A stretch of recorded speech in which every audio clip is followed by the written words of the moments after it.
Hey guys, ఏం చేస్తున్నాను అనుకుంటున్నారా? అదేనండోయ్ పన్నీర్. ఎవరికి ఇష్టం ఉండదు చెప్పండి పన్నీర్ అంటే?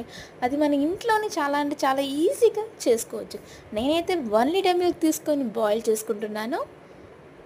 ఎప్పటి వరకు బాయిల్ చేసుకోవాలంటే మనం పాలు పొంగిస్తాం కదా, సో అలా వచ్చినంత వరకు మనం బాయిల్ చేసుకొని ఒక పెద్ద సైజ్ లెమన్ తీసుకొని, నేనైతే ఫస్ట్ హాఫ్ లెమన్ వేసాను కానీ సరిపోలేదు.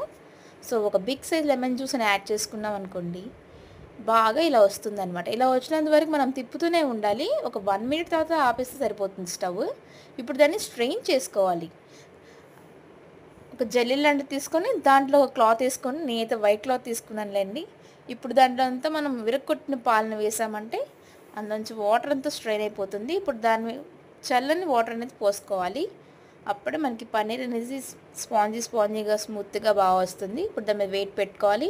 ఇంకెందుకు చూడండి మా పన్నీర్ ఎలా వచ్చిందో.